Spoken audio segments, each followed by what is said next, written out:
विस्तृत संस्कार विधि के अंतर्गत गृह आश्रम प्रकरण में कुछ श्लोक उद्धृत किए गए हैं। धर्म से संबंधित श्लोक हैं। एक श्लोक है, संख्या 19 है।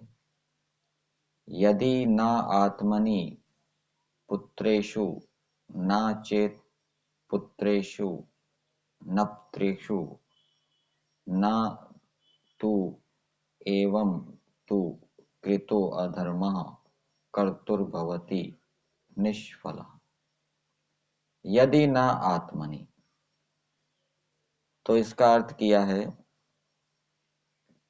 कि यदि अधर्म का फल कर्ता की विद्यमानता में ना हो,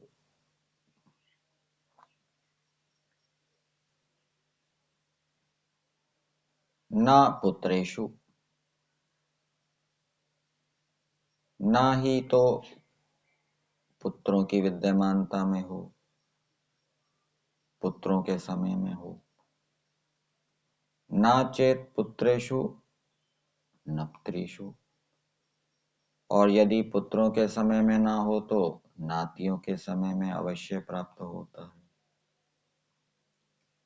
तो कर्ता ने जो अधर्म किया उसका फल यदि उसके जीते जी उसको प्राप्त नहीं होगा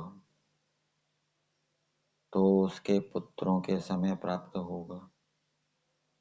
पुत्रों के समय में प्राप्त नहीं हुआ तो नातियों के समय में अवश्य प्राप्त होता है। किसी विशेष अधर्म के लिए यहाँ पर लेंगे। ऋण के विषय में मान लीजिए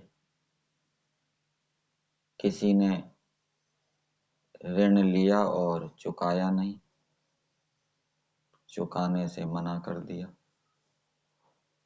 तो उसके जीते जी तो उसको दंड नहीं दिया गया, तो अब उसके जो पुत्र हैं जिन्होंने उसकी संपत्ति का अधिकार प्राप्त किया उनसे लिया जाएगा ऋण।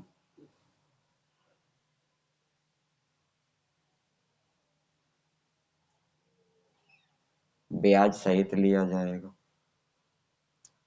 और पुत्रों से भी नहीं लिया तो फिर नातियों से लिया जाएगा। कभी ना कभी तो वो गुब्बारा फटेगा। तो इस रूप में समझना चाहिए।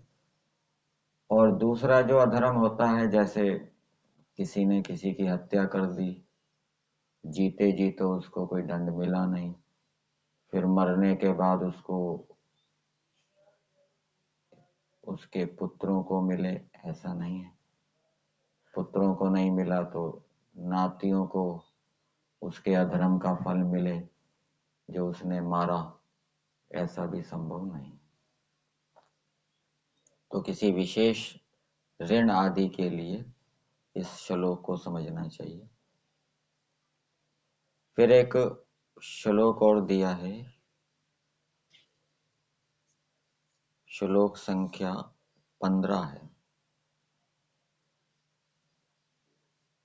यहाँ पर दिया है, महर्षि दयानंद जी ने इसका अर्थ, मनुष्यों को योग्य है कि काम से अर्थात झूठ से कामना सिद्ध होने के कारण से व निंदा स्तुति आदि के भय से भी धर्म का त्याग कभी ना करे। श्लोक है, न जातु कामान न भयात न लोभात धर्मम त्यजेत जीवितस्यापि हेतुः। तो यहाँ पर एक बात लिखी, निंदा स्तुति आदि के भय से भी धर्म का त्याग कभी ना करे। कभी कभी ऐसा हो सकता है कि धर्म का आचरण करने पर कुछ लोग निंदा करने लग जाएं, तो ऐसी स्थिति में उन लोगों की निंदा से डरकर व्यक्ति को धर्म का आचरण करना छोड़ना नहीं चाहिए।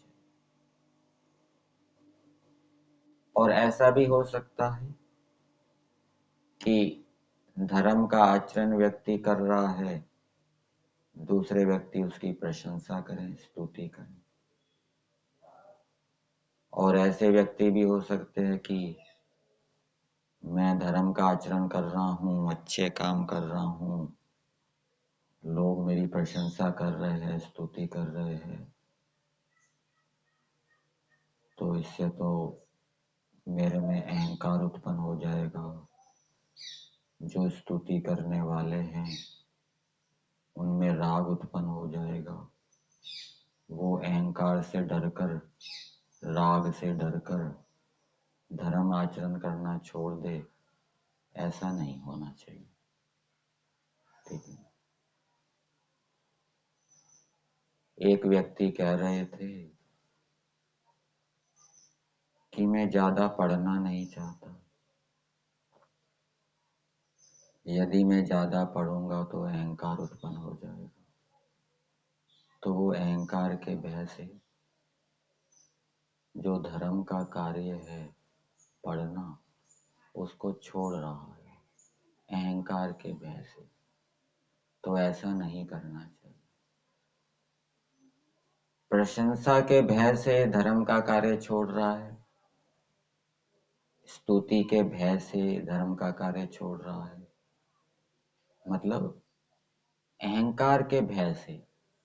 क्योंकि स्तुति से ही अहंकार उत्पन्न होगा, स्तुति से ही राग उत्पन्न होगा। तो इसको यूं भी कह सकते हैं, वो अहंकार के भय से, राग के भय से धर्म आचरण को छोड़ रहा है। और यूं भी कह सकते हैं, वो स्तुति के भय से धर्म के आचरण को छोड़ रहा है। तो लोग मेरी स्तुति कर रहे हैं, इससे तो मेरे में राग हो जाएगा, इसलिए मैं इस अच्छे काम को नहीं करूंगा, छोड़ दूंगा।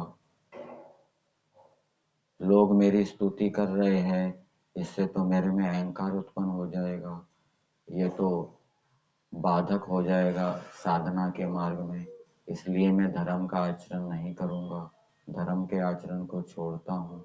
ऐसा नहीं करना चाहिए। यदि राग उत्पन्न होता है, अहंकार उत्पन्न होता है, तो उसका समाधान करना चाहिए। ज्ञान विज्ञान प्राप्त करना चाहिए विद्वानों से कि अहंकार को कैसे दूर करें, राग को कैसे दूर करें। अहंकार के भय से, राग के भय से, स्तुति के भय से धर्म के आचरण को नहीं छोड़ना चाहिए। ये श्लोक का क्या है, संदेश है। यहीं तक।